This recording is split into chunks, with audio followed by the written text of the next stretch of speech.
by Michael MoynihanThe, manager of a team in the All-Ireland Senior Hurling Final, saying he doesn't come from a hurling background. Surely some mistake, as they say in private eye. But Limerick manager John Kiely is open about his hinterland. His family had a pub in Galbally, where a sliotar might die of loneliness. There wouldn't have been hurling in our family, he said last week. Galbally is a football heartland. Our lads would have played hurling with Garryspillane, and I would have gone on to play with Garryspillane afterwards. Growing up, he had the GAA fans' usual heroes, stars who are both near and distant at the same time. As Kiely grew up, Limerick were challenging for All-Irelands in 1980. Every generation looks to the players at the time. I suppose it was the advent of the Sunday game in those days. It kind of brought hurling into the sitting room and pubs. The Sunday evening, watching the Sunday game, I remember crowds of people from Thurles stopping in the pub on their way back to Cork, stopping in pretty much every village on the way home. Huge crowds of Cork people spending the evening watching the Sunday game after a Munster final in Thurles, and often watching local heroes. Limerick mainstays Jimmy Carroll and Mossy Carroll were only back the road from me, he says. At club level with Garryspillane, Kiely won a county senior title in 2005. Tony Considine was the manager, and the former Clare boss was impressed with the canny defender. John was always a good guy in the dressing room. He'd have always appeared to me to be a good mentor because he has the right credentials. By that, I mean the right attitude. When I was with Garryspillane, he was 31, 32, but he was always a player you could depend on. You knew he'd always do the right thing. He was very dependable on and off the field, and would always say the right thing at the right time, which isn't surprising given his professional life. He's the principal of a great school. He's done great work with hurling in the school too. By the way, Kiely's own inter-county career had formidable roadblocks in its way, players such as Declan Nash and Stephen McDonough. The two cornerbacks barred the way to goal for some of the most dangerous forwards in hurling, but also occupied the places Kiely had his eye on. Kiely in 1994, he was also on the panel in '96 when Limerick reached the All-Ireland final. Still, his dedication was never in question. For Henry Martin's History of Limerick Hurling, Unlimited Heartbreak, Damien Quigley recalled Kiely's commitment while the two of them were studying in UCC. John Kiely was on the Limerick panel and I was living with him in Cork at the time. He was going up and down to Limerick the whole time for training and I was laughing at him. I thought he was fucking mad, up and down training all the time with both Limerick and UCC, and he loved it.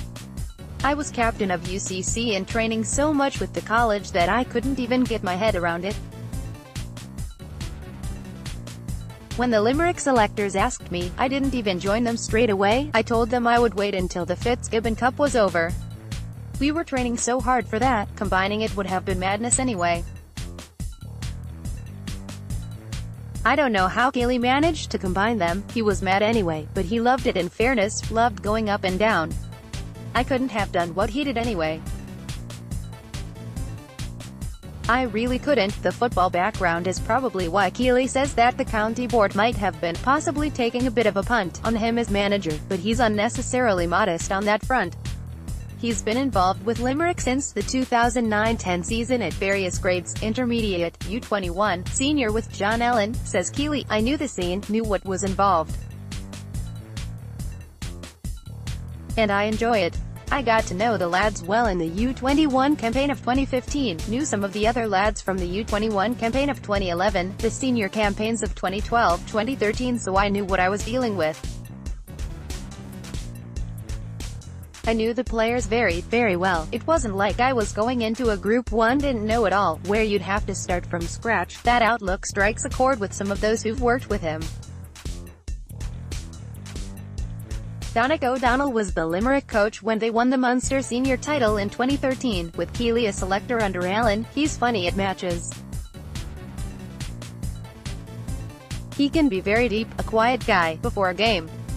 I remember before matches he'd often have a strange enough concoction, a banana mashed in with cream. He said it was great for him. I never tried it myself, but he's very good. For instance, I saw a headline somewhere recently quoting him, and He was saying something along the lines of, "It's 90% us and 10% about them," meaning the opposition. When we were with Limerick back then it was almost the opposite. There was almost an inferiority complex, of worrying about the opposition too much. We'd be playing louse, and there'd be a sense around the place of, "Oh, we'll have to do this with Willie Highland or that," or whoever the player was.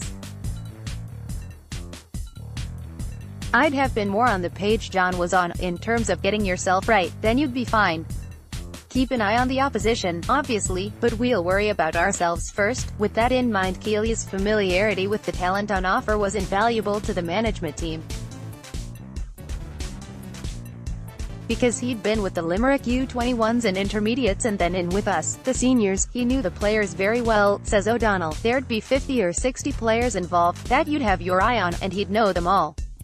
He'd have had our list, say the previous two panels and the intermediate team, and he'd know each one of them. If you were having a trial, and you said, "What's this guy like?" he'd have some story about him. "We played Cork and such happened," or whatever. He had a very good sense of the players, which obviously is a help. The original plan was for Allen to pick his successor, and Kiely was intended to come in after the Corkman. When John Allen was there, the roles were very defined. I was doing the coaching, Eamon was a selector and he had certain duties, and John was a selector and he had certain duties. Everyone knew their role, we all got on very well, and anything John Kiely had to do, he did 100%. He would look after the goalkeepers. For instance, Christy O'Connor, goalkeeping coach, would come into the keepers maybe 3 or 4 times a month, but John would do the other sessions with them. When John Allen left, Kiely was to get the manager's job, but he took up the school principal's job, so he didn't have the time. He's very Limerick, 100%. He was on panels and extended panels with Limerick going back to the 90s, and he'd talk about it. He said he loved the training, loved the harshness of it, the winter training. That real honesty is always there with him. Obviously he'd have loved to break through to the senior team as a player in his own time, but even though that didn't happen, it's very deep with him, the feeling for Limerick, that's clear.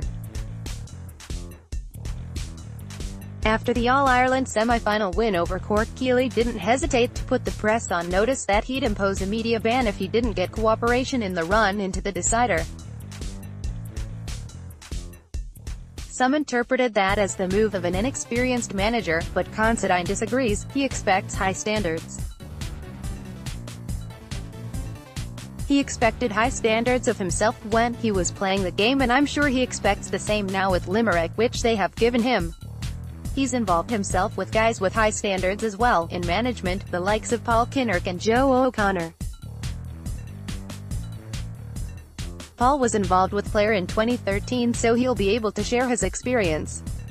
He also has one of the great servants of Limerick hurling, Brian Geary. He played centre-back for them in the 2007 All-Ireland and is a fine, cool man, someone you'd love to have with you in any setup. John's not an overnight success, in the sense that he's served his time with the Limerick U21s and the seniors as a selector. Because of all that, he has great experience, maybe not of All-Ireland final day itself, but he's been around. He's not a beginner by any means. Tomorrow is the biggest finishing school there is. GER and All Ireland Final Preview Part 2, Wild Cards, Huge Gambles and Dropping the Hurley.